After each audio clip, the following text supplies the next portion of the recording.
Hello and welcome back to All for United. We are well back into the swing of things, and if I'm honest, probably still ever so slightly giddy over that joyful penalty shootout win and the salty tears that we have seen being thrown around all across social media. I've been collecting them in my very own little bottle just so that I can savour those salty tears just a little bit longer, because it's been lovely to have a bit of bragging rights back, lads, hasn't it? I don't know what it's been like for you. We'll start the show, I think, with that one. You've all gone back to work.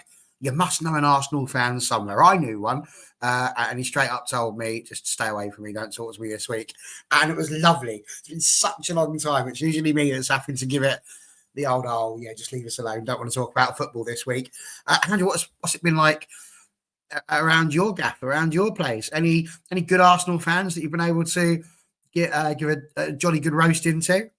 Unfortunately not. The one colleague's a Wolves fan, but he did say to me, "You were lucky." I was like, no such luck about it. We worked for that win. We really did. And like what Ingarte said about the game after, when we got the ball, it's a game, and when we don't, it's a fight. And Arsenal wanted to fight. Well, we put up a good fight, even when we went down to 10 men. So even in the away end, it was like, even though it was down to 10 men, it was like, we can still win this. We're not out of it. So we were getting our chances. So it just had to be Joshua Zirkzee that scored the winning goal. So it was just like, say, whether he's on the bench or starting tomorrow, he's gonna get a good reception tomorrow night at Old Trafford. He is.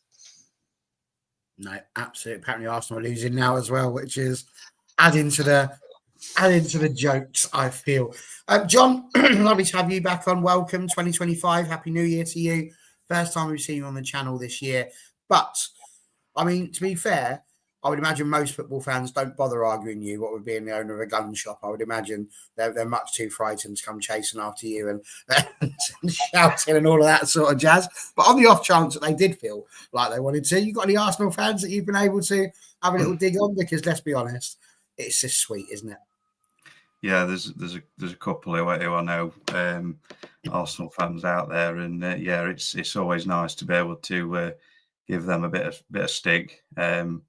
So yeah, Sunday was a very nice occasion for that.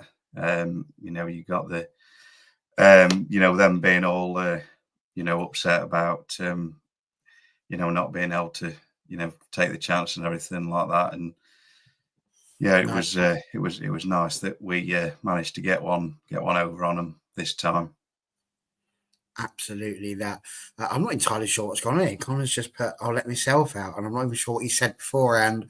It's as if I think he thinks he's put across a really dodgy dad joke of some sort, and I don't know what's happening there. Stay, Connor. It's nice to have you here. And of course, Daz, throwing it over to you as well.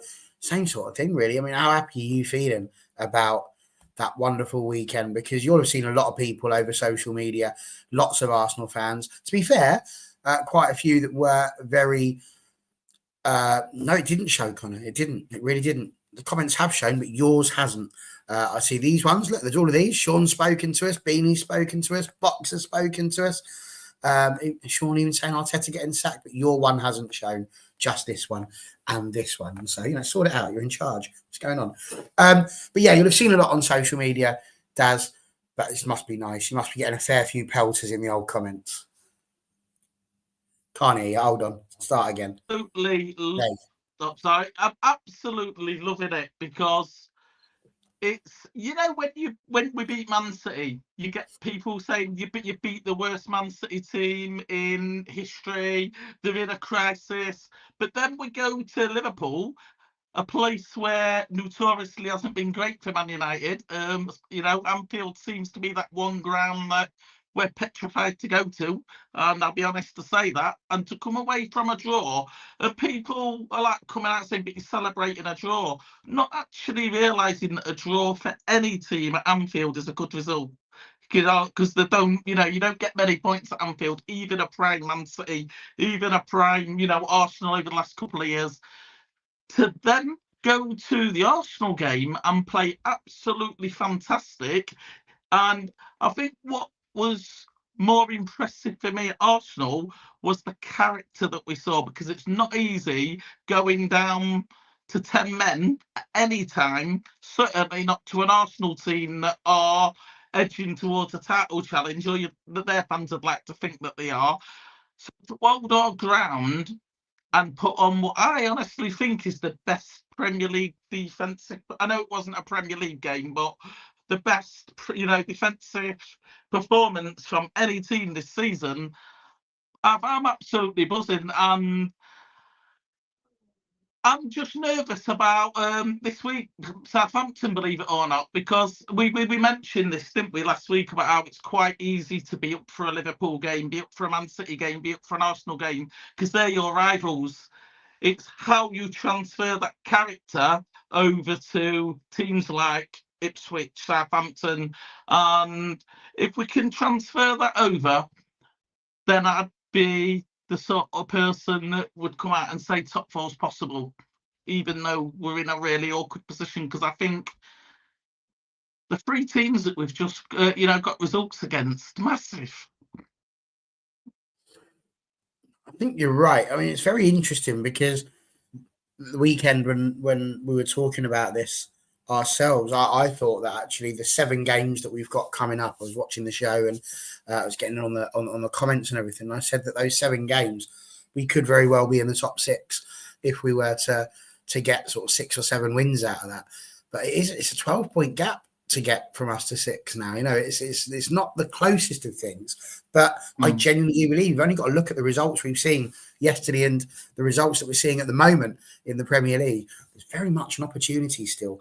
If we can just capitalise and get a good run going, teams are going to drop points. It's been that sort of season. So really a lot to look forward to. But we are here today. It's a midweek one. The idea is that we try and keep the midweek a little bit topicky, a little bit different. So we're not really focusing too much on the matches that have been and gone. Instead, we're looking at topics. And of course, it's the transfer window. Now, as Andrew will know, he's known me long enough to know by now, I hate the transfer window.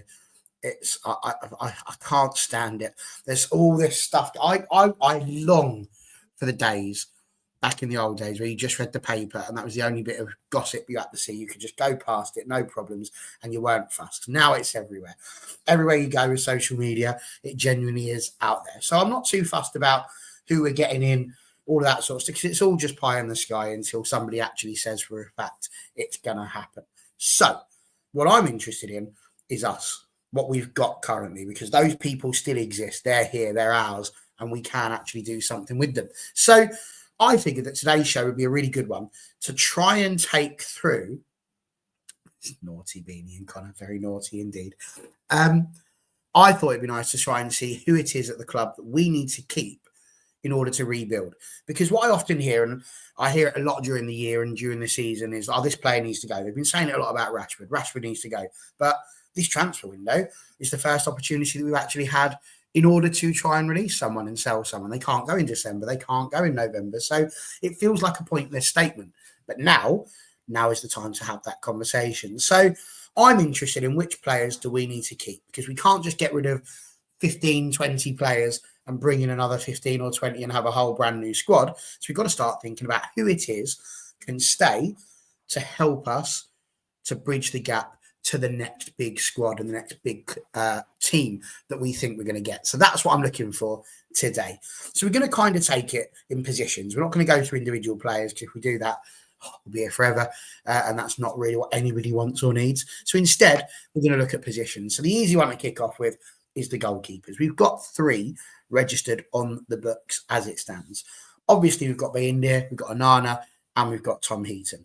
Now, I feel it's going to be fairly unanimous that none of us feel that we need Tom Heaton. He's just there. So I don't feel like we necessarily need to go into a massive conversation about him. But I feel like Onana's going to stay. We're not going to get rid of him, whether it's as a 1 or a 2. I don't think he's going to go anywhere. The big question for me is Bayindir, I think, on this one, because I think prior to Arsenal, I think a lot of people would have said, yeah, we could get rid of Bayindir. I don't think we necessarily need him. Onana can do it. Ten Hag trusted him for a while. I'm intrigued from the 3 of you now. Have your opinions changed a little bit? Now that we've seen Bayindir save a penalty in normal time, save a penalty in the shootout, have a couple of good saves. Granted, wasn't helpful for the goal. Has your opinions changed very much on being there? Do you think that actually, do you know what, we're all right on goalkeepers? I'd focus elsewhere for now. That's a good 1 and 2. So what do you reckon? Mr. Neville, you can kick off. I think he certainly staked a claim on Sunday, to sort of show that he's capable of stepping in if Onana was to get injured or suspended or anything like that. He's obviously not played many games other than a handful of cup games. I don't think he's appeared in the league at all. So I would be pretty sure that Onana will keep his place for the foreseeable.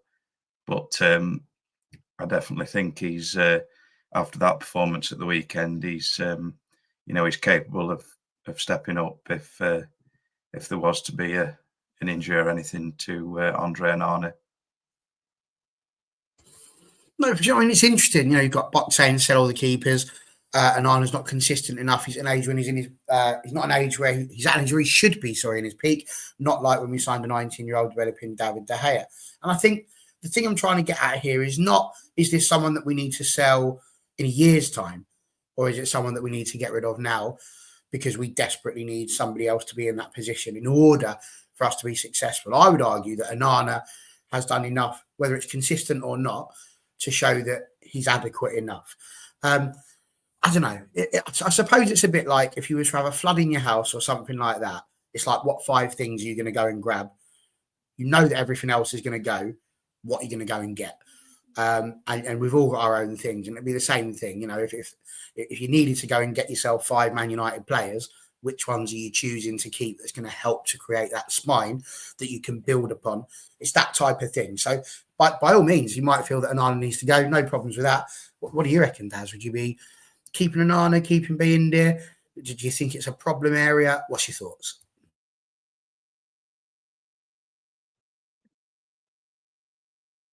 That's to you, Daz. Oh, sorry, I thought you went Right. Andrews. I do apologize. For me, I've not been. It feels with Onana and even Bayindir, even against Arsenal, it feels like we've got a lesser version of David De Gea. 2 goalkeepers that are really poor at distribution. I think Bayindir's against Arsenal, his distribution was like 26% pass. It was absolutely poor for any goalkeeper. So it's as if we've got a weaker version of David De Gea, and the whole point of getting rid of David De Gea is to have a goalkeeper that could give us a better balance, a bit of everything. Unfortunately, when I've gone down that team this afternoon and I've gone, these are the immediate positions that we need to work on. Like you said at the start, we ain't getting rid of 8 to 10 players over the next 2 windows. It's just not going to happen. Not senior players anyway. I could see us over the next 6 to 12 months. Remember that year where we had Henderson and De Gea at the club and they just kept swapping and changing on who was the number 1 keeper? I think we might be in that position where the manager's not really keen on either. And it's a bit like what Man City are doing at the minute. You're not sort of happy with what you've got, so you're swapping and changing depending on the game that suits the certain goalkeeper, which I'm not against. I'm not against that. But I would rather have, a first choice in goal that always stays in goal 9 out of 10 of the times, just because it adds stability for the back line. But I do believe in this point in time, there's other positions more important.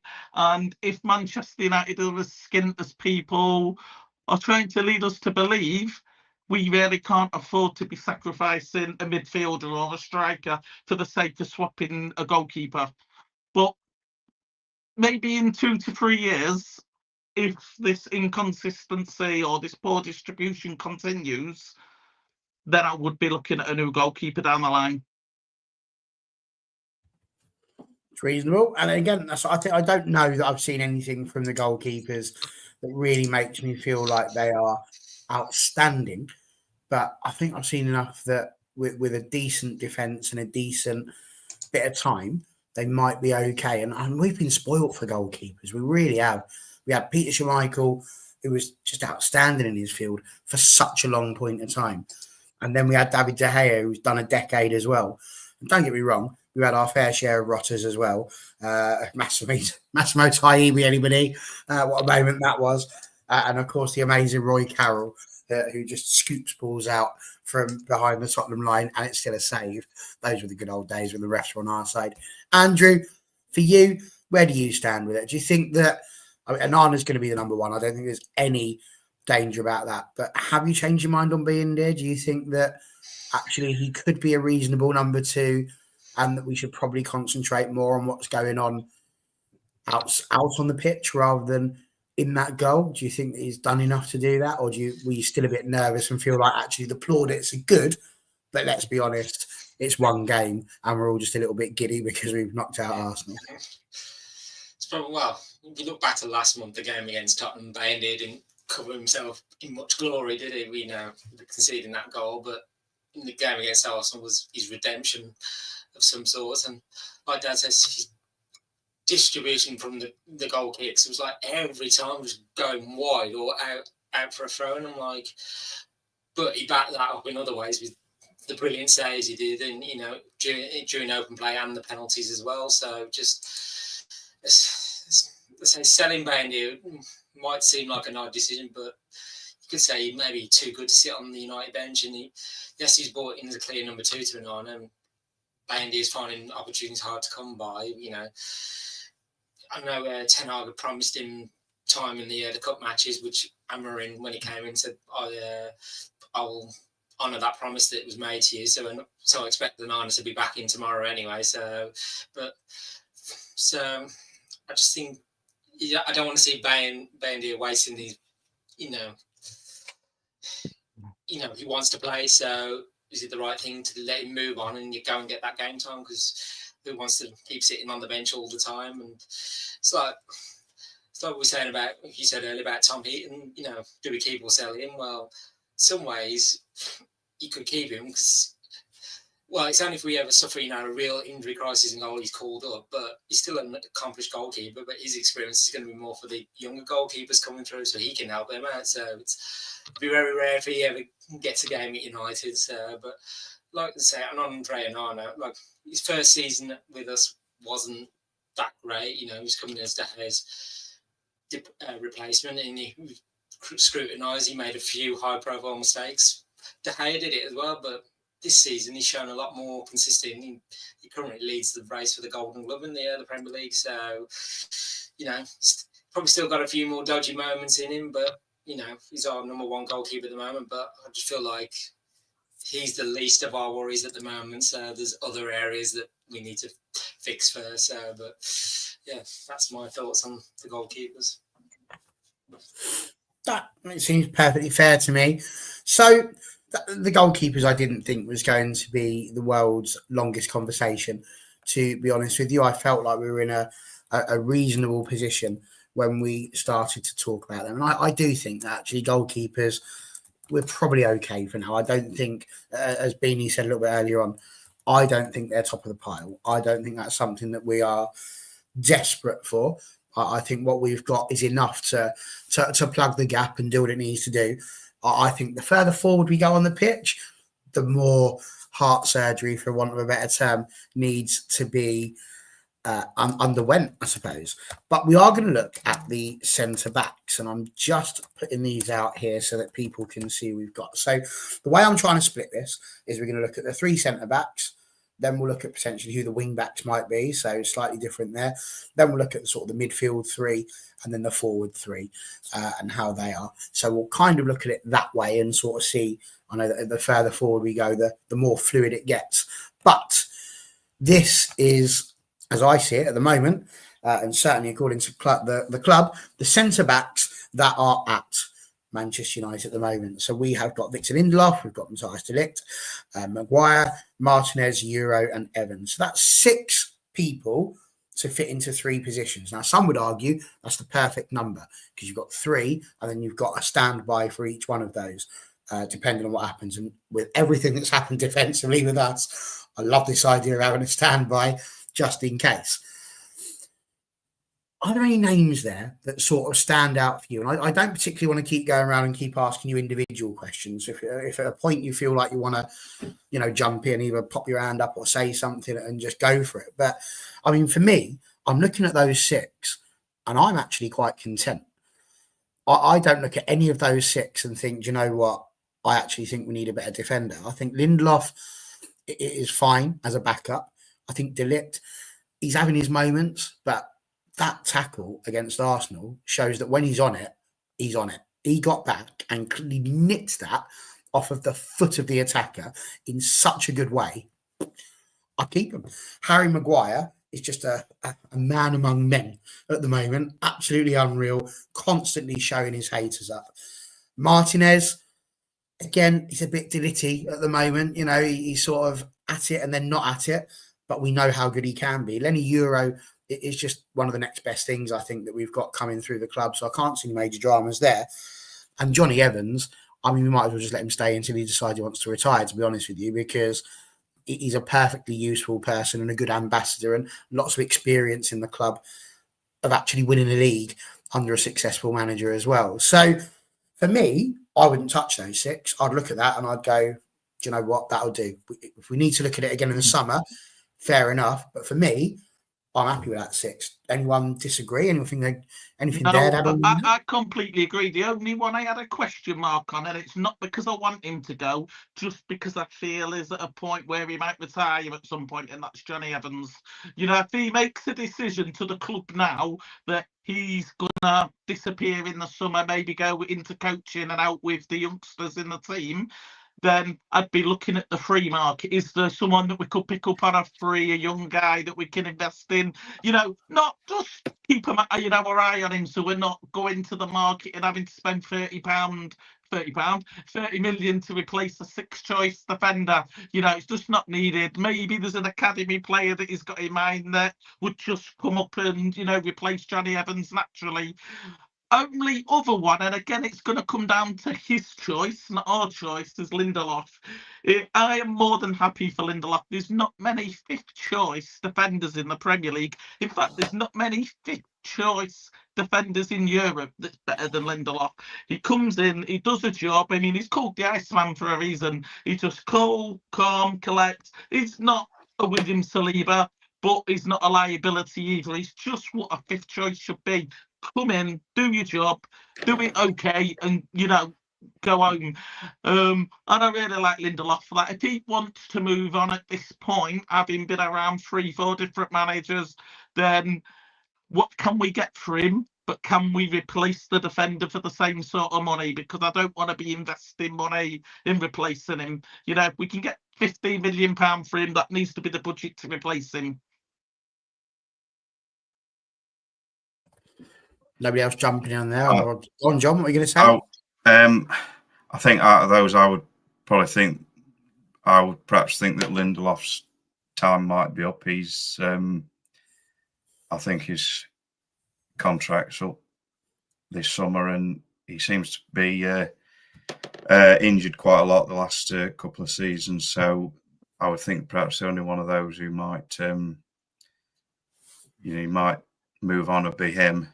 And possibly Johnny Evans if he's getting to a similar point where he's struggling with injuries a lot. But that's all I'd have to say on it.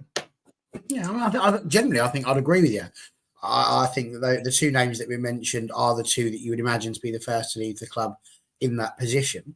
But as I say, is that a 6 that could keep us successful and do well over the next 4 or 5 months? I think the argument there is, yeah, they probably could. Would you argue with me, Andy, or are you going to toe the company line? Sort of going to toe the company line. So Victor Lindelof, yeah, depth has that depth at centre back, which Amorim wants. Because he wants the 3-man, at centre back. But Lindelof in the last few seasons been injury prone and at times not been good enough, and he's out of contract in the summer. So unless he goes this month, we're getting no fee for him. So if we can get a fee for him this month, that's well done on United as well. But let's say it wouldn't become a surprise at the end of the season if he was to leave. But he's been a great servant to the club, but a major, refresh of the squad is needed. the one on Johnny Evans, as I say, we love Johnny Evans, but as I say, he came back and initially on that 1 year deal, and I think he's doing his coaching badges as well. So you never know. At the end of the season, Johnny could say, "That's it, I'm retiring," with United. But if he stays, would he just stay another year? But as I said, the squad needs a refresh, and I think those for Maguire, Yoro, De Ligt, and Martinez are the ones to carry it forward. See, I'm just thinking in the summer, could Maguire go? I don't know.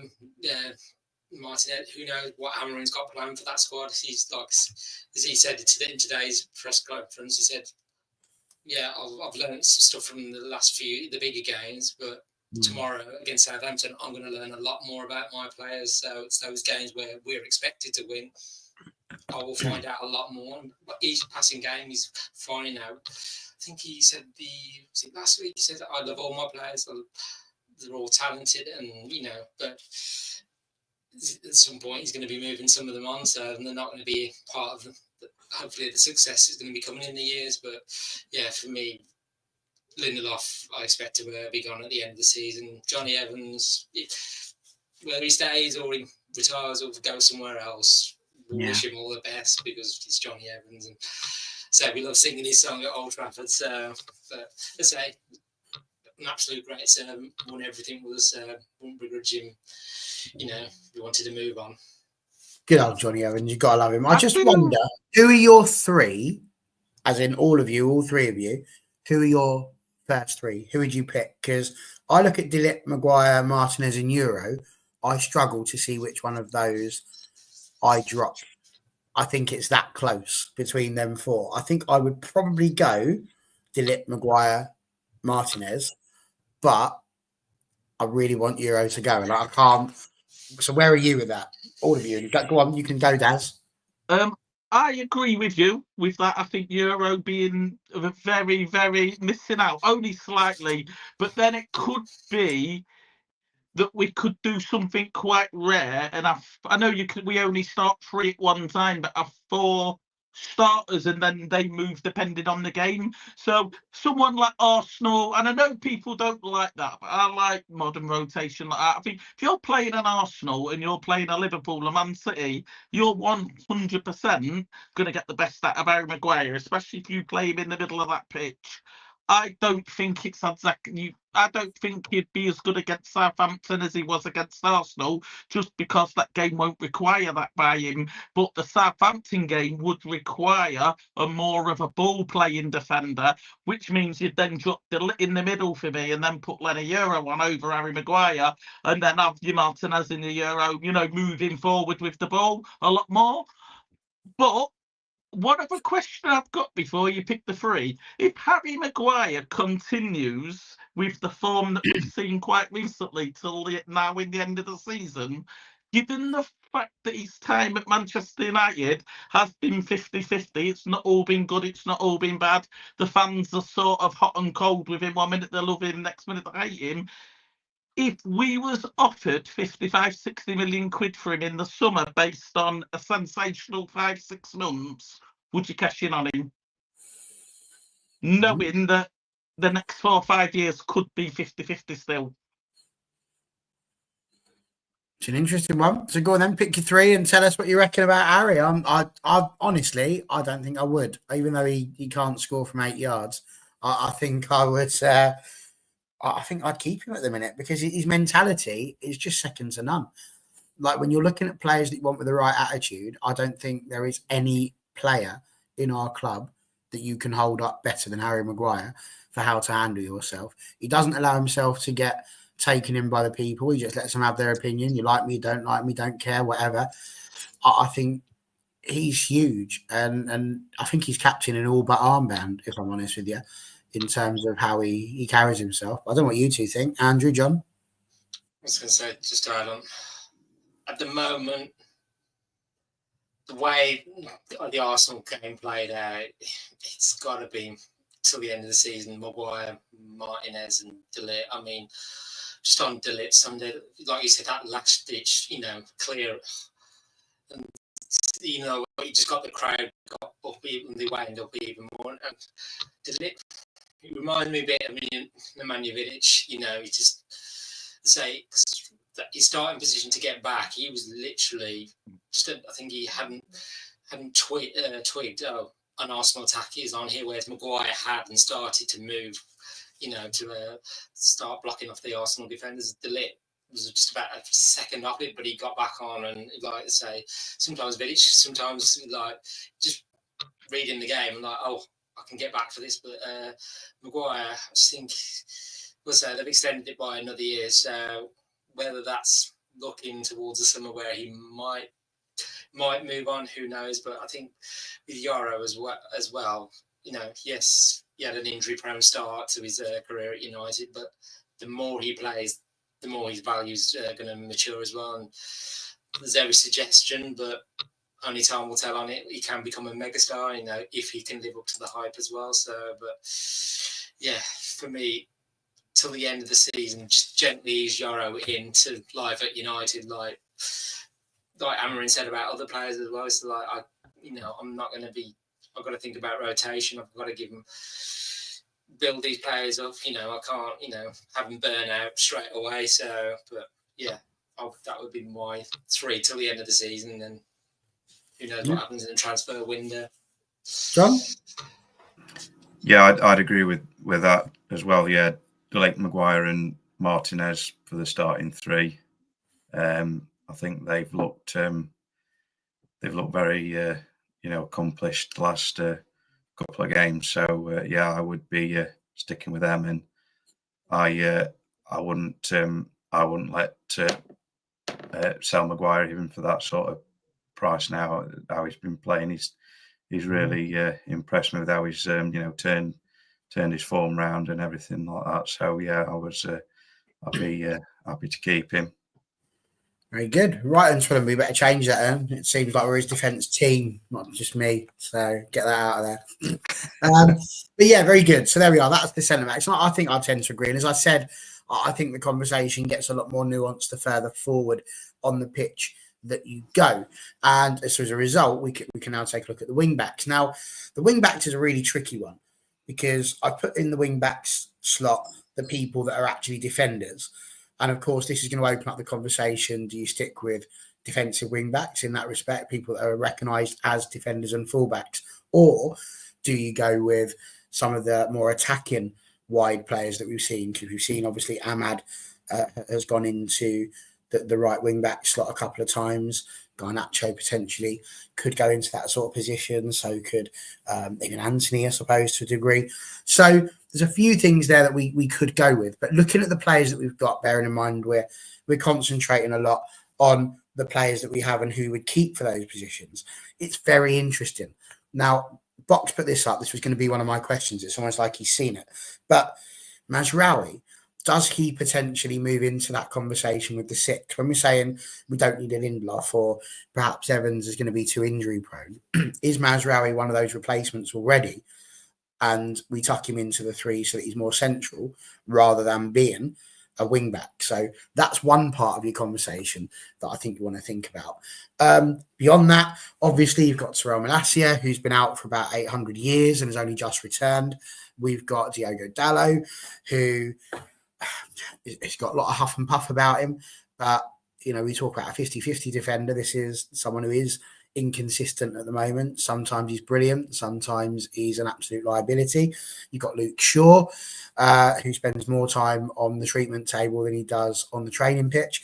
And of course, you've got Harry Amas, who we're yet to really see be given an opportunity. So 5 players there. I think if I'm looking at that, players that have to stay, I think I'm keeping Mazraoui for sure. I'd probably keep Dalot at the moment. I can't see any reason to get rid of him just because you're going to need backups and you're going to need people there. I think as a squad player, he'd be entirely useful. But I think beyond that, obviously Harry Amas, you're not going to say get rid of. We need to see more of him.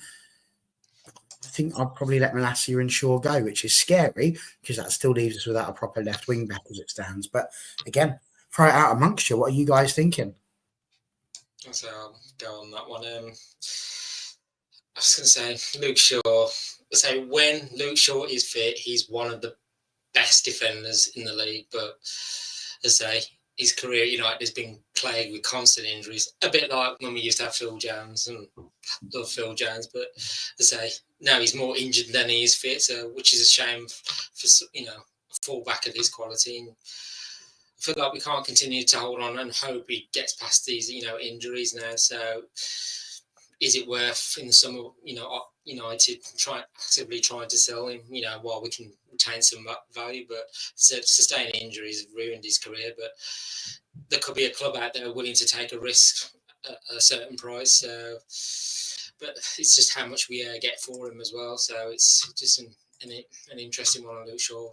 Malacia, well, same his career at United so far, been full of injuries, and he's only returned to the squad in the last few months as well. So, and I think he's only got another year after this season as well. So, which obviously drives the value of what we can get for him down as well. So, in this time next year, any club outside of England can agree a deal with him to sign him for free. So, as I say, he's barely been seen. So, if we can get something back for him, hopefully we can. It's probably best to sell him. Mazraoui definitely keep. He's probably one of the better signings from the summer transfer window. Dalot, if he continues to play where he is at the moment, which is left back, which Mourinho said that's not his natural position, but I'm kind of being forced to put him there because of the injuries to Malacia and Shaw. But I just don't think he's had these, compared to last season when he was at right back. I just think moving back there, but then he's in competition with Mazraoui, so is he going to be wanting to sit on the bench a lot more? I don't know. So it's an interesting one with Dalot. It depends the summer transfer window, what happens to Shaw and Malacia, and the left backs we potentially get in, what happens to Dalot? Do we keep him or sell him? But we want that competition for Mazraoui on the right hand side as well. So a bit like when it was Dalot and Wan-Bissaka who would win out, and it was Dalot. So, but at the moment, I would put Mazraoui ahead of Dalot. So I'm unsure where to keep Dalot or not. But well, I mean, it's an interesting one, isn't it? Because JJ was straight in there. He said Dalot get rid of. Dalot's been shocking this season. His football IQ or lack of play against Arsenal. But he's had some good games as well against Liverpool. Yes. But again, my point with this was, what I wanted to be sure that we're doing is these are players. What I'm talking about is if nobody else came through the door, because we can't guarantee that at any point, does it make us a weaker team by getting rid of them, is what I'm getting at. And I think if you lose Dalot, it does. Because, all right, he might be brilliant half of the time and rubbish half the time, but that half of the time where he's brilliant, we need. Whereas Malacia, he's not fit enough yet. We're playing him into fitness at the moment. He's literally pulling himself around doing that. Luke Shaw's not ready to play anyway. So I don't think you lose anything by losing those players because we haven't had them for the best part of 2 years. But we have had Dalot. And as much as I hate seeing him over there on the left back thing, I think that's why I sit there and think, you know what, actually, I'd keep him for now. We might go in the summer. Again, no dramas with that. But I think here, this transfer window, I don't think we can afford to get rid of him. Yeah, I mean, I think from a short term, I can't see any of them going. One, because Shaw's not going to be fit, ready to sell him. He's gonna, he always seems to be injured during the transfer window, don't we? Malacia, I think as much as I don't like him at this point in time, but we've not seen enough from him, so we really unfair to criticise a player for not being a United player, as people like to say. We've not really seen him. I'd give him till the summer and then make a decision. I've got a feeling with the transfer of Diego Leon coming in, potentially Malacia's already been replaced anyway. Maybe that's the summer idea to bring this kid in for a year and then filter. Obviously, the question's going to be, who do you bring in? If you can bring in, ultimately, the long-term replacement for Luke Shaw, based on who we've been connected to, potentially looks like Nuno Mendes. That's a 60-70 million pound transfer, which 100% I've got no issues with because I think he's so good, so versatile. Have we got that money in December? Well, January? No, we haven't. So with Luke Shaw coming back to fitness at some point in the next couple of weeks, Mazraoui and Dalot, like I say, I mean, I've got Dalot when he's on it is phenomenal, but I think he's just been a bit of a victim, and I keep saying this to Beanie quite a lot. He's just overutilised. He needs a couple of weeks off just to recharge, and obviously because we've had no left back and he's had to play here, there, and everywhere. You know, I think he's just got to him a little bit, and he just needs a break. I think the end of the season can't come quick enough for him. I think he just needs to recharge. As for the question with Mazraoui, I think he's going to be the sort of player that's going to fit wherever we need him to fit when we need to fit him. You know, if Dalot needs a rest, he's going to play on the right. If we've got no left back, we could potentially see, you know, one of them going on the left. If we are short of a centre back, you know, maybe a suspension and an injury at the same time, maybe we see him slot back into centre back.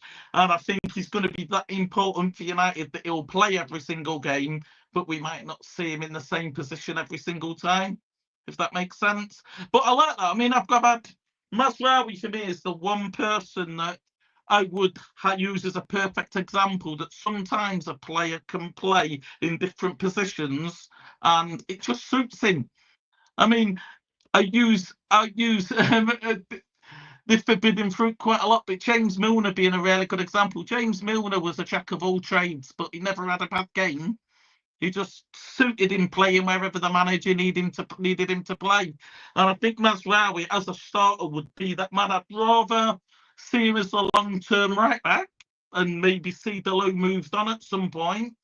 But as here and now, I'm happy with the way it is. Like you say, we're not going to sell any of the left backs because Milicia, we can't afford to not have him because he's the only fit left back. Luke Shaw's not going to get sold because he's injured. No one's going to buy him. And obviously, we're not going to be bringing no one else in until one of them are offloaded. So I'm happy with that. I mean, Luke Shaw, when he's fit, is he's as good as any left back, and that's the positive. It's not like he's not going to be good. It's when he's back in his fit, you know he's going to be good. Even for them few games that we did have him back, he looked really good. Yeah, no, I think you're right. John, the other two haven't touched on this too much, but in terms of the wing backs, would you stick with the wing backs that we're throwing down here, or would you be more inclined to throw some of the forward players, the wider forward players, the likes of Ahmad, Anthony, Garnacho, if they were playing, would you be more inclined to put them in that position? I think at the moment I would just sort of stick as we are. Really, I think we are a bit. Well, we know we're short in the in that sort of department, so I would stick with more of the defensive-minded players in those positions for the time being. I do think it's probably time we cut our losses with Luke Shaw. Unfortunately, I just don't. I think ever since he broke his leg, he's never really, since then he's picked up injuries regularly, and he's never really got that consistency or to that top level as often as perhaps what he could have done. So I think they might be looking at we might look at selling him in the summer perhaps, but it's who's going to want to take a gamble on him with his injury record, of course. But I think that's something we need to definitely look on improving the depth in the summer for the full backs or wing backs. I would definitely send Harry Ellis out on loan now.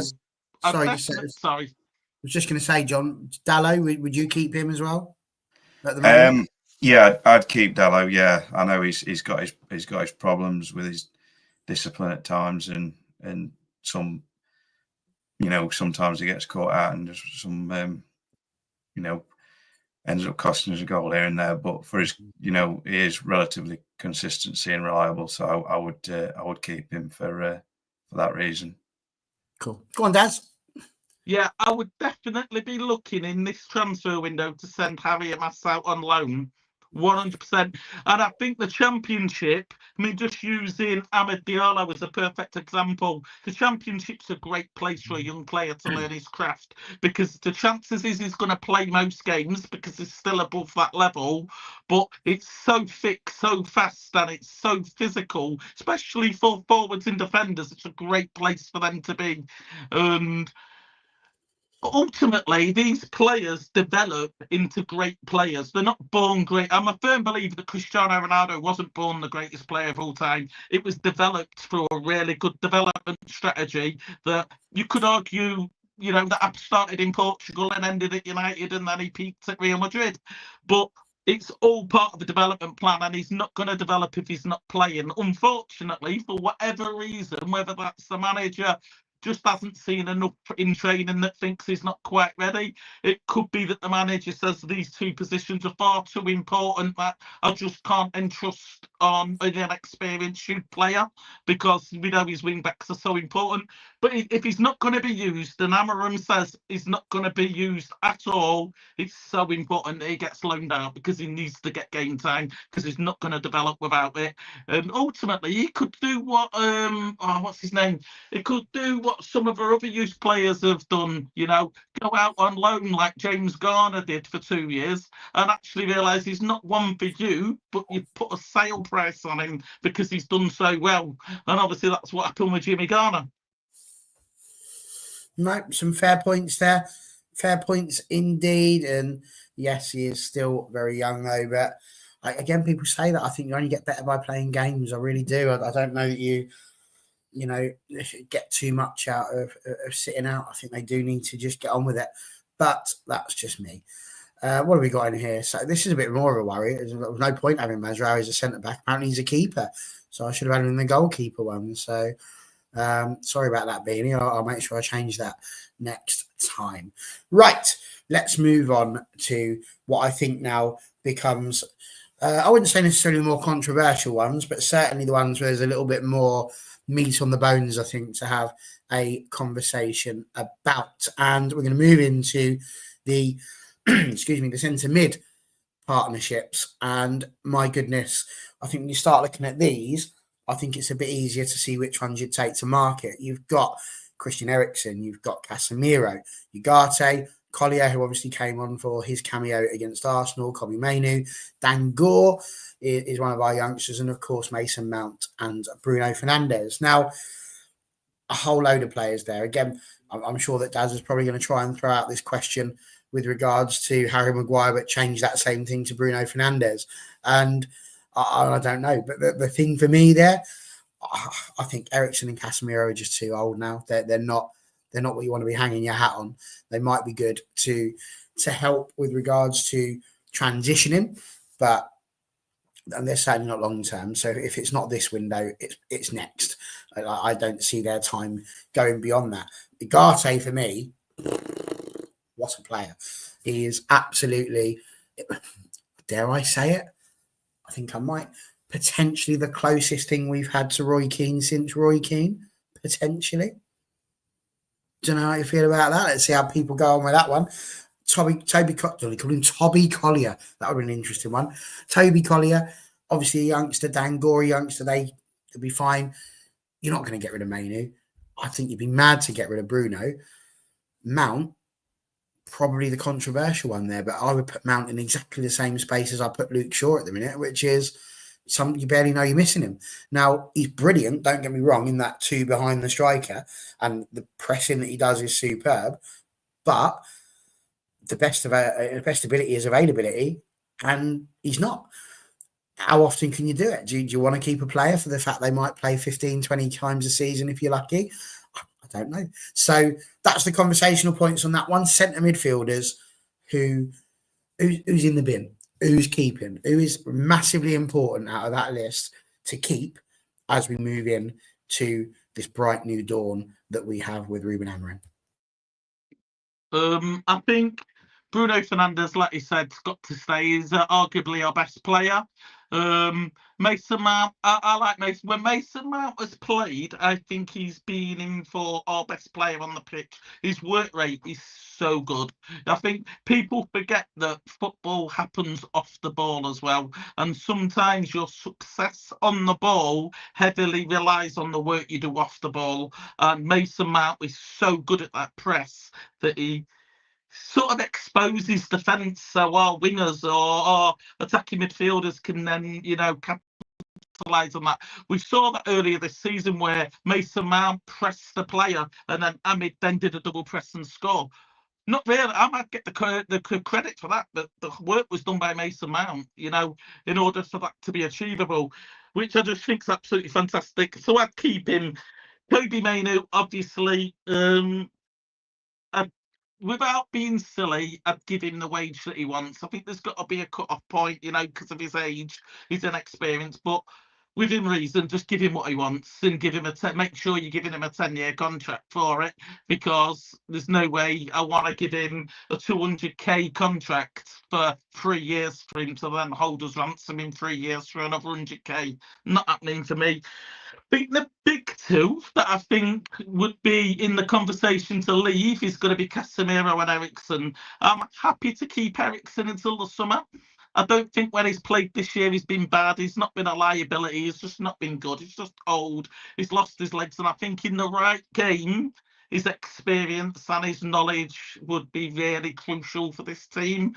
And we have seen him score goals at points this year. Casemiro, one, giving his wage, and Ineos openly coming out saying that these wages are just not happening at the club anymore. I think moving Casemiro on as soon as possible has to be the priority, even if we don't bring anyone in. I'm not too fussed, but I think if you're going to make a statement that that wage is not acceptable anymore, you can't have an unused player on 350k a week. You just can't. Let's just beg Saudi to take him and let him go. Me personally, I want to see him go out in this window and Man United use that money, which will be about 30 million potentially, to bring in Locatelli. Locatelli's going to be 28 this year, plays for Juventus, absolutely phenomenal player, but he wouldn't block the progression of someone like Mainoo because he's 28. I think you'd get 2-3 years out of him.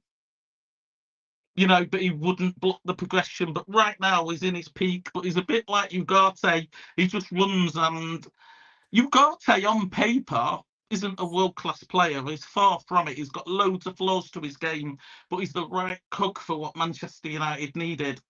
And I think Locatelli is the other part of that cook. You wouldn't look at him and say he's a Declan Rice or he's a Michael Carrick. I just think with Ugarte, they would work really well together because they're very similar but the opposite in the same time. Locatelli's quite intelligent. He'll know when to press players and when not to press players, whereas Ugarte is just going to impose his will on everyone, even if it means giving a foul away. But if you can't bring anyone in, you can't really let anyone go. That's the reality of where we are at the minute. The squad's too thin. I think the only one, like I say, that I'd happily let go without bringing anyone in would be Casemiro. One, to make a statement on the wage, and two, because when Collier has been used, he's not been bad, has he? I mean, he held his own quite well against Arsenal, and it looks as if he could be the next shining star to develop through. Reasonable about the other two. What are you thinking? Yeah, I was going to say Eriksen. Well, he's had an upturn in form, this season, but is expected to go at the end of the season. His contract's up, so he's been a consistent performer, but his age is another factor for the refresh of the squad now. So I expect whether he goes this month or at the end of his contract, so he's definitely going to be one to move on. Casemiro, just great enough the very first season for us, but then just went off the ball last season. And since Ten Hag's departure, he's had a bit of upturn in form, but he's not shown anything near the quality he's had during his time, since his first season with us. And the move away from would work out for both parties. I mean, he's still got another year left after this season, so I think reading something about Casemiro, and I think Jamie Carragher said once, leave the football before the football leaves you. So just maybe it's just time for him to move on as well. Bruno, well, simply too important for Man United would ever think of selling him. So he's the captain. He runs the ship. And say, Manu, hopefully they can tie him down to a new long-term contract. Don't expect it to be 10 years. No player. We're not at Chelsea. We're not signing them for like 8 years so they can, their transfer fee over 8 years. That's what they do that for. And like I say, we'll give him a contract that we feel he deserves and the wages.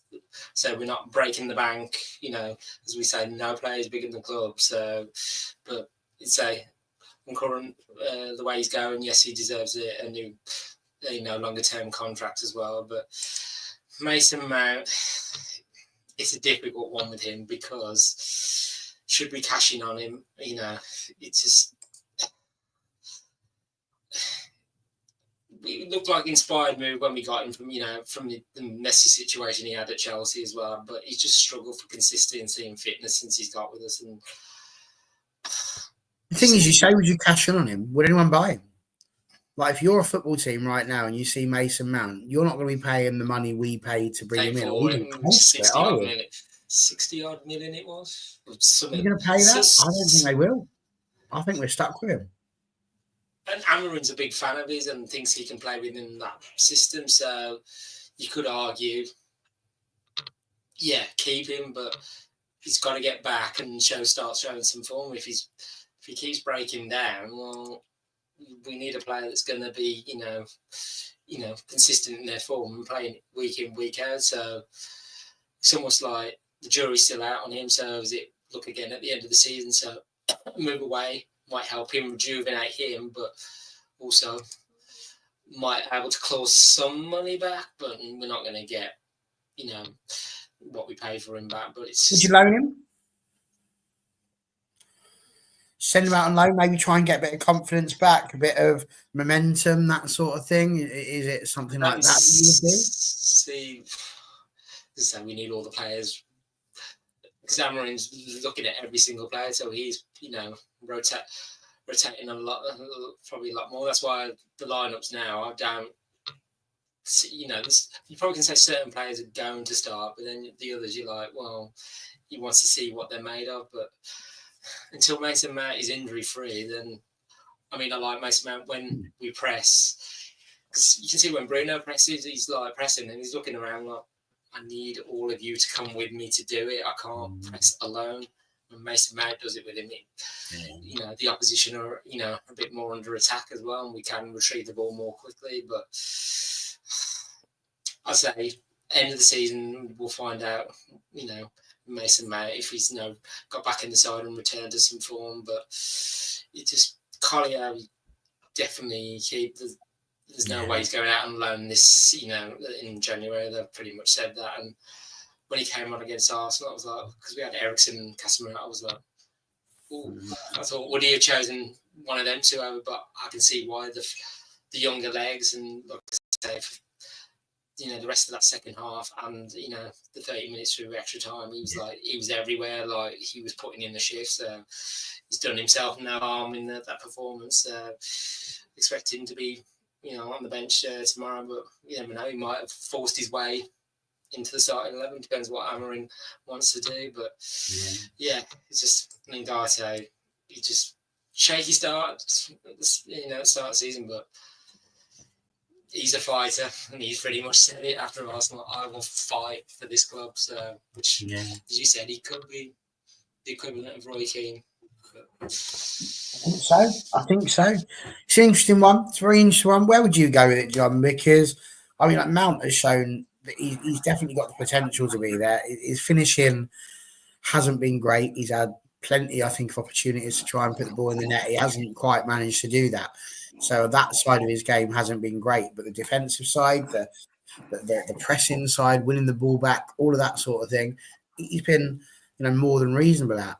What would you do with Mason Mount, and what do you reckon about the rest of those midfielders? Who on that list needs to go? Yeah, it's a difficult one with Mount, isn't it? We've just not seen enough of him at all since he signed, and he's come with a big price tag, and all these sort of injuries. As soon as he gets back, he seems to play a game or two, then he's has another injury. So it's been very, very frustrating with him. But like I said, I think we'll probably be he'll be with us for a few more years, I would think.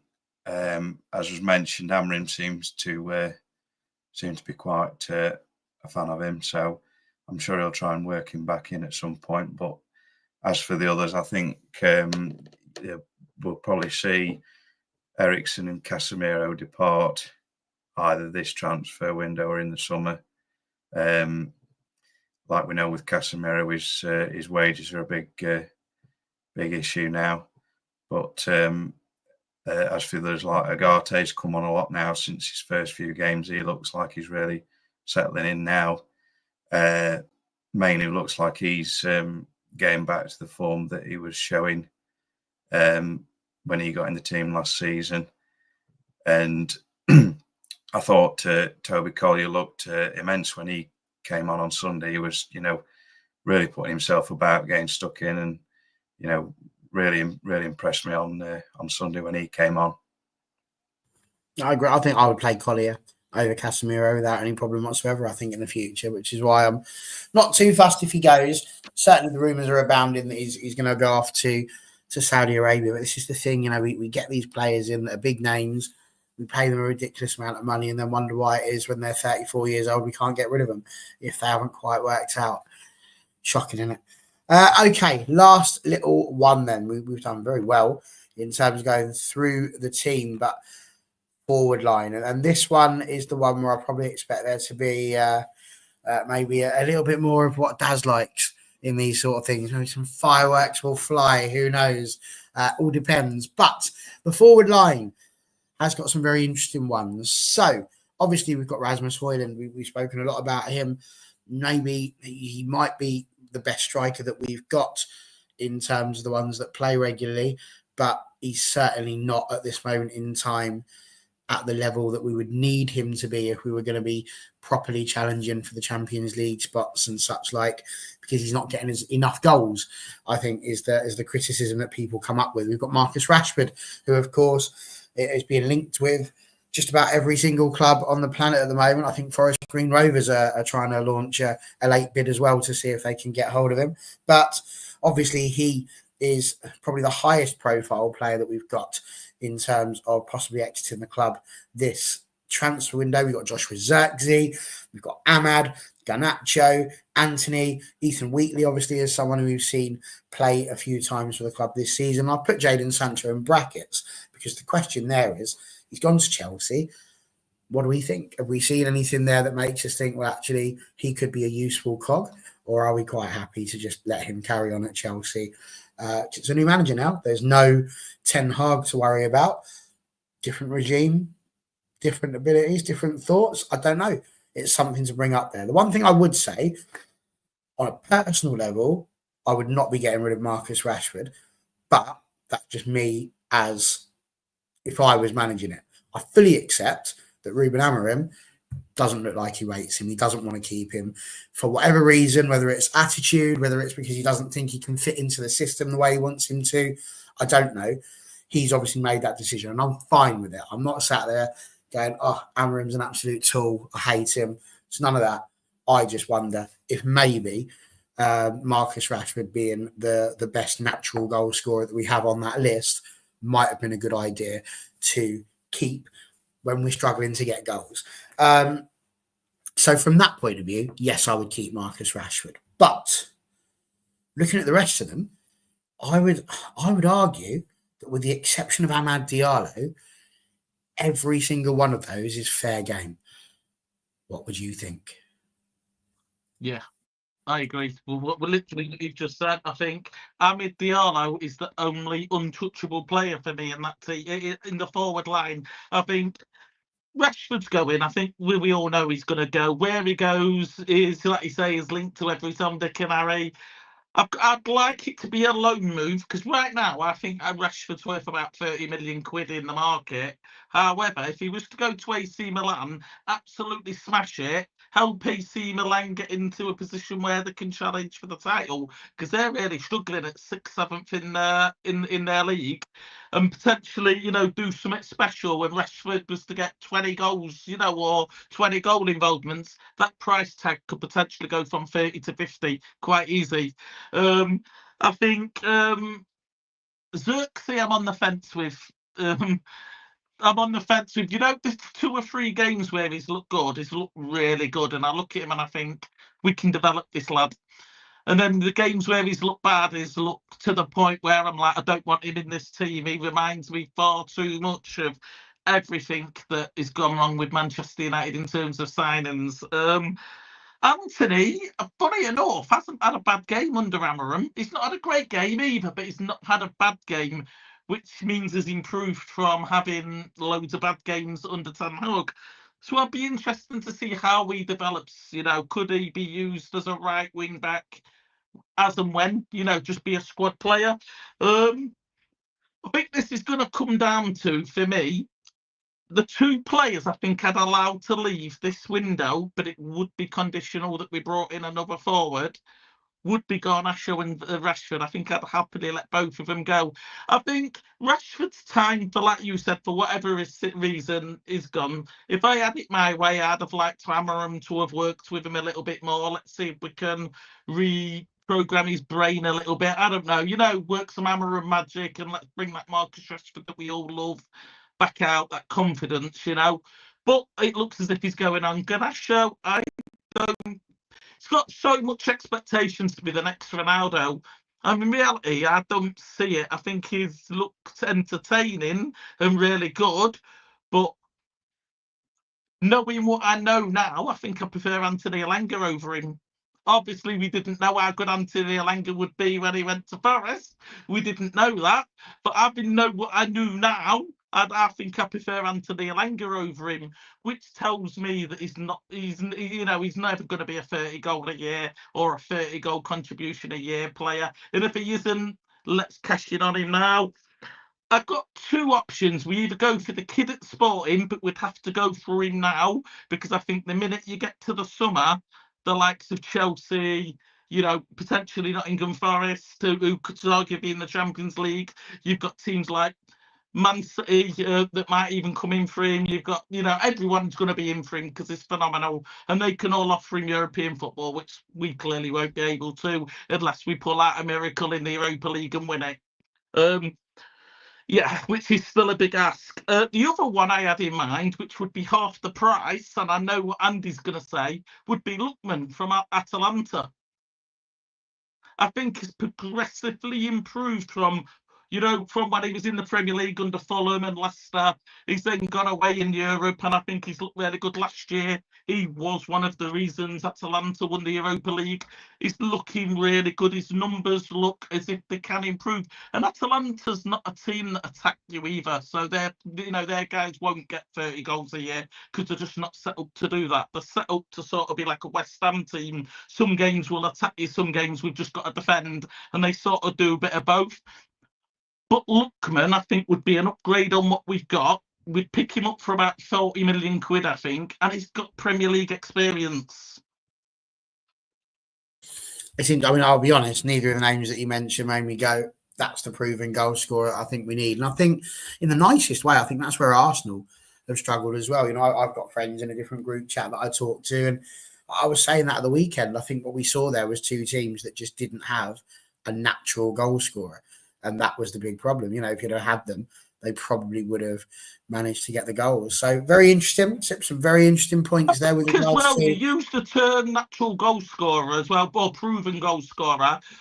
Bar from Harry Kane and potentially Erling Haaland, what striker's going to guarantee 30 goals for any team?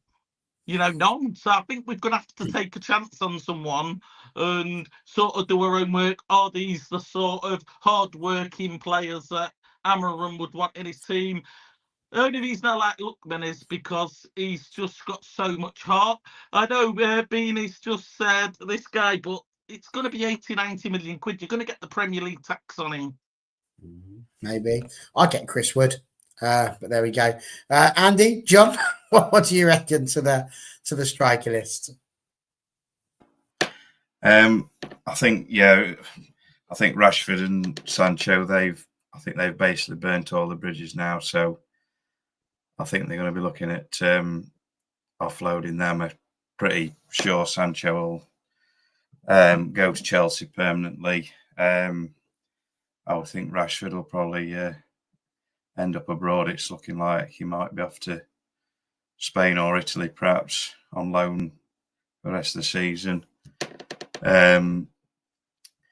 The others, I think, they still, need more time, deserve more of a chance. I know Højlund's struggled this season. He does look sort of like a very bit isolated when he's sort of playing up front there on his own. Doesn't seem to get much help or service, but I think they've shown enough to, be given more time in the team, and still young as well. And same with I think with Xerxes, I think when he first came in, he looked like he really, really struggled, and I thought that this guy's not cut out for us at all. But he's just shown a glimpse this last couple of games against Arsenal and Liverpool that he might just be finding his feet a little bit, hopefully. And obviously the other two young lads, Ahmed and Garnacho, they're obviously Ahmed's just committed, and Garnacho I would definitely keep as well. What do you think to this? What Beanie said there, John, about the system just doesn't suit Garnacho? Do you think? Because I genuinely think that's what's happened to Rashford. I think Rashford's best position was, coming in from the left. You can't put him as a left wing back. He's not going to do that role. He can't run all the way up and down the pitch all the time and cut in. That's not his game. So he's never going to be able to do that. Equally, he's never really been the spearhead of an attack. He can do it, but he's not had the most fruitful of seasons from doing that. Do you think this is the same situation? It's basically playing 2 10s effectively and a 9. When you start doing that, it's not really Rashford's game. For Garnacho, similar sort of thing. He's not really a 10. He's probably better coming in from those wide plays. Those positions just don't really exist anymore. So is that sort of where the problems coming in? We're trying to shoehorn these players into positions that naturally they don't play.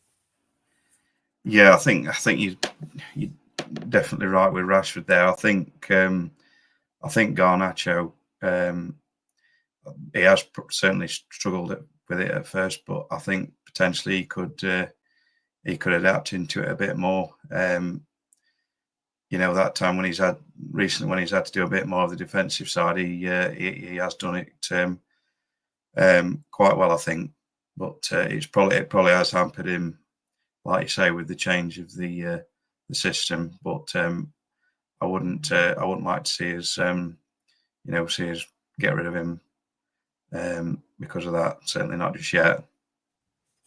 Fair enough. Fair point. Good opinion to have. And Andrew, slightly same question, obviously, but a slightly different version for you, because John brought up Joshua Zirkzee there, and I think it's kind of interesting. Like, Josh Zirkzee came in, scored on his debut. Now, it's by no means, by any stretch of the imagination, a humdinger of a goal.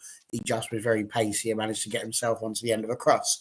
But he scored first game. Now, I'm going to give you a name. Now, this name ended up becoming not just a cult hero, but he also went on to score goals for fun at other clubs. But it took him a very long time until, funnily enough, a game against Liverpool, when he finally managed to get the goals. And that is Diego Forlan. Diego Forlan went a ridiculous number of games before he scored a goal. He still had Old Trafford behind him. I can distinctly remember people willing Diego Forlan to score and get off the mark. Is that kind of the issue that Joshua Xerxes had, because he did score immediately. Where has that support gone? Where has that sort of network of support gone, whereby we're willing Xerxes to do brilliant rather than just writing him off and saying we should send him away when he's only been at the club for 5 months? Like I say, you were saying the player DA. I was like, when you were saying the striker we had who hadn't scored, for a minute, I thought it was Diego Forlan, because I think he went 20 odd games plus where he hadn't scored, and was like, we were getting frustrated for him. It was like, we need you to start scoring as well. And I think with Xerxes, it's like the Newcastle game when, there were cheers, when he was. But I felt like in the round it's more like ironic, the cheers, where it was like any of them could have gone off. And no, I didn't agree with the boos that were levelled at him. Some of the fans, I thought, well, you're just being idiots. But then I saw him walking down on touchline. I thought, oh, he's injured. That's why he's had to come off. But then he did come back on, and I thought, well, he wasn't injured then. So, but it's just like with Xerxes, I know United don't want to give up him, and majority of fans don't want to give up on him as well. And it feels too early to make a definitive conclusion on Xerxes as well. And say he's probably just not quite settled down yet. But I mean, the last couple of games, when he came on against Arsenal, God, I think there's that clip he's turning is it Gabriel inside out? Yeah, nutmegged him twice as well. So just like literally every time, launching the ball from Bay and D, he was like trying to get Xerxes on the ball, to get a header on it and start, winning the ball further up the pitch. So Xerxes just the only thing I think he lacks, and it's probably pace. He's not the quickest forward, or there's like, but to say everything else he's got about him. And so it's just like if he had a bit more pace and could run, but he's good at holding up the ball, taking players on. And so see maybe a few more run of games. I just think tomorrow, I just think I can see him starting. Because he did put in a shift like all the others did on Sunday against Arsenal. But yeah, so at the moment, I would keep Xerxes because I think he has something to offer. So, but as I say, he's just don't want to write him off just yet. So, but as for the others, Sancho, I actually forgot he was still ours. I was just like, oh, you've moved on now. So it's like, yeah, are you our player still? But Anthony, it's not worked out in the way we'd hoped, and probably he's hoped as well. So he's had some highs, but he struggled for fitness and form as well. And sometimes maybe a move would be for him good, but we're going to get nowhere near the 80 million we paid for him. So, but some money in the pot would be great if he was to move on as well. So Ethan Wheatley, he's one for the future, but whether he goes out on loan is another question. Got Ahmad, well, say signed the new long-term contract now as well, so he's definitely reignited his career in the last 12 months for United. Ten Hag don't think he was quite sure on him, so, but as I say, since Ten Hag left and Rude had him for a couple of weeks, and now Ruben, so it's been his breakthrough year at United, so he should be the mainstay in the squad for years to come. Garnacho, he's been another shining light since he came through as well, so I'd say another player that can Ruben get the best out of him should be one of the first names on the team sheet if he can show that consistency. So Amram might be the one to unlock that potential in him further. So Oyland as well. So not been as prolific as we'd hoped yet, but as I say, maybe as we said, he needs another experienced striker along him to bring him along as well. So as I say, he's got plenty of time on his contract to run. So and still. So he's got an eye for a goal, so it's just unlocking that and getting the goals in for him as well. Marcus Rashford, let's say, because obviously he wasn't in the squad for Sunday's game, and I thought the day after the game, I thought, did we miss Marcus Rashford? And I thought, no, and I felt a bit sad after that. I was just like, say he's been dropped for a number of games now, and say moving him up. And then giving that interview as well and saying he wants a new challenge and, the next steps as well. So whether that's still with United or somewhere else, but obviously if United to move him on, maybe it is a loan move this month with the potential buy on in the summer, but obviously selling him would result in a PSR profit. But it's probably because considering he's the homegrown lad, it would probably still leave a bit of a bitter taste in our mouths as fans. As like, we don't want to sell one of our own, but then again, nothing ends like it should. But Rashford moves on, he gets the new challenge and goes on to have a new lease of life away from United. Even my dad said that maybe being Liverpool, maybe he needs to get away from some of the toxicity at from the club and the fans as well, and it might help rediscover his love of the game as well. So, but it's just Marcus, whether he stays or not, and getting his career back on track, that's down to him. And obviously, I think Ruben probably told him, like, this is what I want to see out of you. But if he stays, whether he goes on to become a club legend, it's a nice thought, but will it develop into that? I don't know. But yeah, for Marcus, it's the next week or so. It's going to be a big decision for him, and he's still here at the end of the transfer window. Come the end of the season, I agree. what happens next? I agree. I think what Beanie said, it is absolutely how I feel about it. It's a really sad way to end, more than anything else.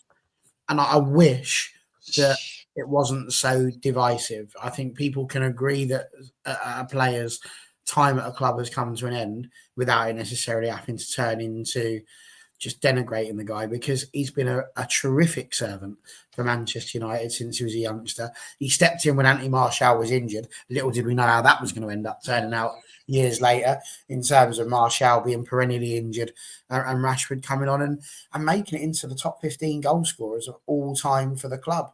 And I find it bizarre that a guy can be that high up on our history books and be effectively hounded out of the club with people going, yeah, we don't care if you go. And this is how divided off fan bases. Like after the Newcastle game, somebody behind me shouting at Rashford as he's walking off, calling him Jude. I said, well, he didn't come on. He couldn't really affect the game from the bench. I'm like, and saying, oh, he wants to. I said, if you read that interview, some people I think some people are talking it out of context. He said, oh, yes, I'm ready for a new challenge, take the next step. That's still be at United. He says, when I do leave United, there'll be no hard feelings. It's not like that. He's not when I want to leave Manchester United like now. But it's just that's how divisive it is amongst those that are going as well to the matches. I love the man, and it's going to be really sad if he does go. Something else that's really sad, boys, is Arsenal managed to swing it around and they won 2-1.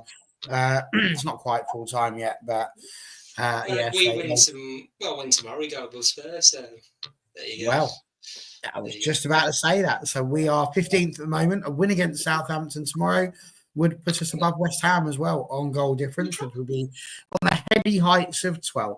So we're not going to talk about it, but we are going to ask you. Sorry? I thought we were in 14th unless we've dropped a place after tonight. No, we've dropped a place now because Alice beat Leicester. Before we move on from the forwards, could I just mention something really quick?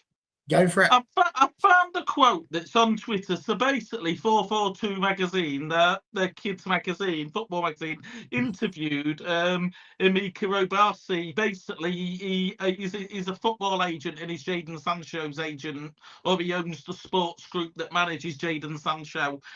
And he said he basically wanted to clarify the Jadon Sancho situation. He says it would be disrespectful of him to talk about what went wrong earlier in the season at Manchester United because they've all agreed to draw a line under it. However, he wanted to clarify that when he was loaned to Chelsea, it did have an obligation for Chelsea to buy at a price already agreed. But as of yesterday, there has been no indication or no conversation that leads to the fact that Chelsea are going to trigger that obligation and they're actually going to get out with it. But what he has said is, we have already scheduled a meeting for the relevant parties, including the Ineos Sports Group, myself and Jadon Sancho, and we have been promised that Ruben Amorim will be present to see where Jadon Sancho's future lies. And I think that's really smart. And now if you'd have asked me a month ago where I stand with Jadon Sancho, I'd have said let him go, his attitude stinks. But he's the perfect player for Ruben Amorim. If you could pick any player that was perfect for his system, it would be Jadon Sancho. So I think I'm glad that they want to have a conversation, because obviously I think it'd be crap to see him leave. From what the article was saying and the interview was saying, is Chelsea are just not happy with the fact that they've not got 30 goals out of him. You know, what has he scored? 2 goals? What player nowadays scores 30 goals? It's very rare to find a striker forward that will score 30 goals. It's very rare, and when you do find them, they're worth a lot of money. So it's like you're going to get 15 or 20 goals out of them, not 30. The days of 30 plus goals, maybe Haaland, that's probably an example, but they're very rare, these strikers these days. I think Sancho was never a 30 goal, even for us. Even I wasn't expecting that out of him. So I think the idea would be, wouldn't it, to split. I mean, let's just say you need 100 goals out of Man United's forward line, you know, from the front 5, sort of split that between 15, 20 goals apiece. And, you know, you've got players that, I think 15, 20 goals for any of our forwards is capable, you know, it's doable. It should be doable, shouldn't it? You know, given the amount of chances that we get, the position we're in, the amount of competitions that we compete in. And I just feel I would as if, take just 1 or 2 a game from anywhere, to be honest with you, at the minute.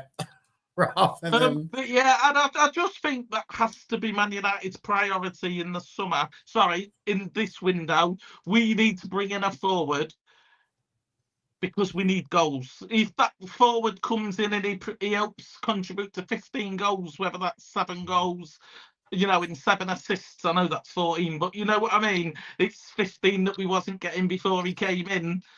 And I just can't see us being in Europe next year in any capacity without goals. The problem is, I was having this conversation with Andy, is when you break down the commercial side of this, which is going to have an impact on United, the Snapdragon deal drops 20% if we're not in Europe completely.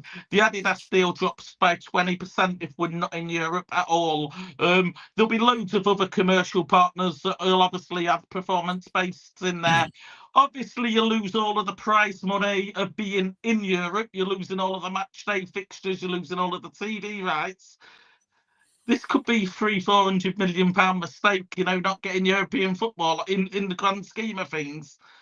So investing £70 million now on a player that could bring in 20 goal involvements and could push us into Europe, you know, saves us more down the line. Yeah, no, I think that it's an interesting one, but I think there's too much that's going wrong within the whole club at the moment with all these changes and everything. I just think the ideas are a bit archaic. I think we're worried too much about sorting out the office staff and, you know, stopping paying a little bit of money to the older players that have paved the way. But we're worrying too much about that. And really, I think what you've just mentioned is the epitome of it. We've got to stop paying £70 million to bring people to Manchester United that we don't know are going to give us money back. Anthony, we paid £80 million for him. I would argue, of all the players that we've paid £80 million for, that's come even close to giving us the value for money that we wanted, is Harry Maguire. And he's the one who everyone seems to have a go at. But he's been the most consistent, most regular player for us, that I would say probably the most successful player of that level in terms of money. So, yeah. I wanted to finish merely with your predictions for tomorrow night. As I mentioned just before we went into the Sancho chat, we could go 12th. It puts us, you know, not in the greatest of positions, but we need it to get to 26 points so we can be sort of not only 9 points. I think at that point it will be off of 6th place and in with a shout of these European places, which is where we need to be aiming for. For me, the big thing, we played so well against Arsenal. We really did. But that level of fight and desire that we've seen against Arsenal and Liverpool has to be there for this game tomorrow. It's irrelevant that they're 20th. We still need to have that same attitude. So it's 2 questions. 1, do you think we'll see that same attitude, that same never say die, fight, and all of that we saw in those two games. And what do you think the score is going to be? So, John, we'll kick off with you on this one.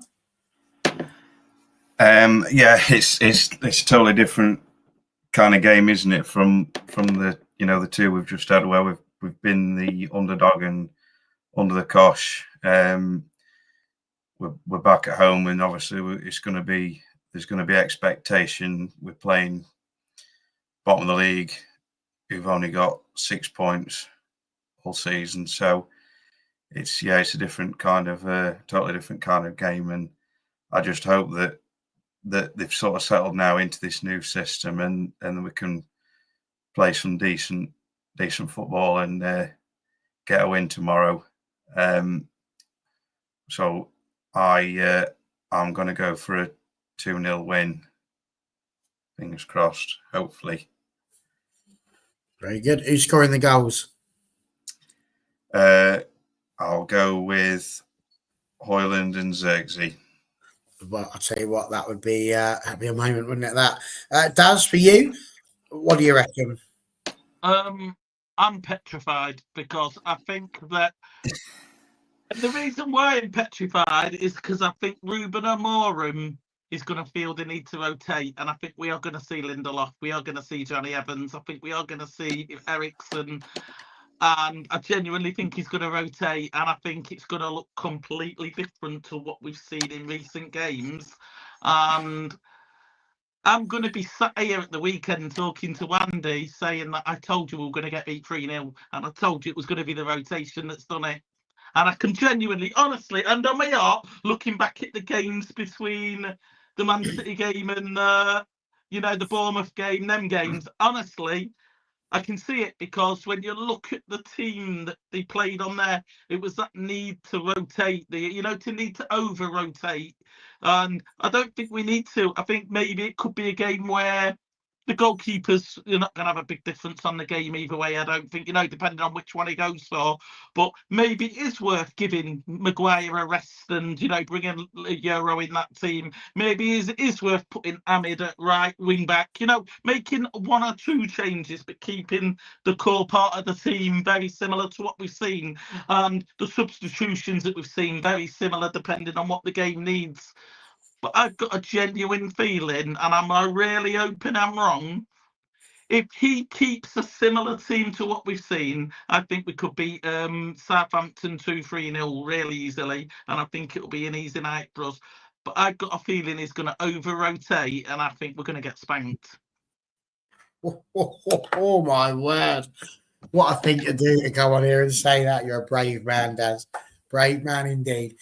Andrew, it's the same question, but I think this thing about rotation it's an interesting point to make, and I think that actually the quote that sort of stayed in my mind from the last game was that he seems to have found his group of players now. He seems to have found some players he feels like he can trust to put out there. But we are going to have to rotate at some point in some positions, aren't we? Because obviously Sunday we've got Brighton. We want to keep them fresh. We are still going to have some midweek weeks because we've still got a bit of Europe to go into, and obviously there'll be potentially FA Cup games that might pop in through the season as well. So there's still that possibility. What do you reckon? Because I'm gonna put it out there now. I reckon we're going to box Southampton. I think he's worked that hard with them over the last couple of weeks. I can see it being 5, 6, 7, 8, like a proper stat scoreline. Do you know? I'm going there. I genuinely think maybe I'm getting myself a bit overexcited, but I can see it happening. Southampton are struggling, and if we go out there and do that, I think the next 7 games you're really on a nice positive arc. I think if we only been 1 or 2-0. Be interesting. So, what do you reckon, Andy? Will, what's happening? I was going to say, you have a whole squad. Every player is going to get their chance. So, at points in the season, some players are going to be playing more than others, and sometimes you have to bring players in to give players, a rest. I remember Fergie used to do it as well. He'd tell certain players, "Oh, I need you ready for so and so game in these weeks ahead," and it's building up their confidence. Like, oh, the boss really needs me. I'm going to be, there fighting. Like with the players now, we've got, it's like, even Bruno said it after the Liverpool game, he says, the performance, even the Arsenal game, you could say, it's frustrating because we can play like that, but it's when, those other teams where we, like Southampton and others, where we haven't beaten, it's just like, we know we can put in performances, against Liverpool and Arsenal. We just got to put it in, the teams, below us as well. It's just they've got to show the fight now in every game. Guys, they said, when we don't have the ball, let's make it a fight. Start putting in those crunching tackles, parrying those opposition players, because, we want to be winning games. I always go into games thinking we're going to, win. I still believe that, United, you're not going to lose. Okay, sometimes we're going to lose, sometimes we're going to draw, and hopefully most of the time we're winning. But yeah, I just think it takes a whole squad, of players, to win games as well. So, but let's say I'm thinking we're going to win tomorrow. So Southampton conceded a lot of goals this season. We've conceded a few this season, so I'm going to go 3-1 to us. So hopefully it's an entertaining game. But as I said, Aaron has had 2 weeks now between two games, and you can see the Arsenal game. You can see the idea of what he's, as he said, I've had to teach him like the basics, of playing and starting to get my ideas across. At the moment, after tomorrow, we're going into another run of games of midweek, Sundays, midweek. So it's almost like, I think we do have a winter break, don't we, again this season? So I think he'll have more time on the training pitch as well at some point in the next few weeks. We've still got a winter break, and then in I think March we have an international break. So in the next couple of months we could see where we're truly at.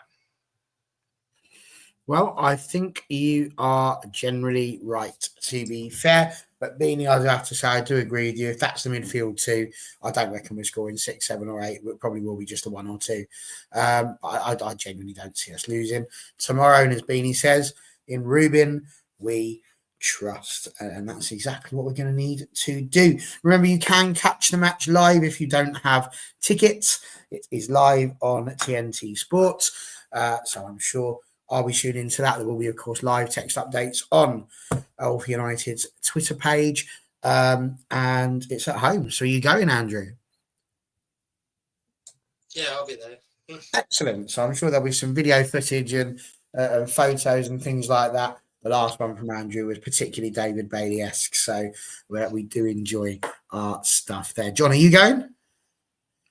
Yes, I'll be there. Yes. Excellent. Well. So John's going to send us a photo too. Maybe a nice cheesy grin selfie of him at the match. One of them. That'll be lovely. Well, I hope you both enjoy it. Enjoy the game. That's going to be superb. Daz and I, I'm sure, will be watching on the television and shouting over social media as we need to. But for tonight, thank you very much. I've really enjoyed it. We've put the world to rights. We know we need to keep. We know who's going to go. We know we're sad to see go. We know we're happy to see the back of. You'll probably be happy to see the back of us. It's been over 90 minutes. That's a whole football match. But I do hope that you've enjoyed it as well. If you haven't, do like and subscribe. We do want to see you doing that. Comment, let us know, share it about.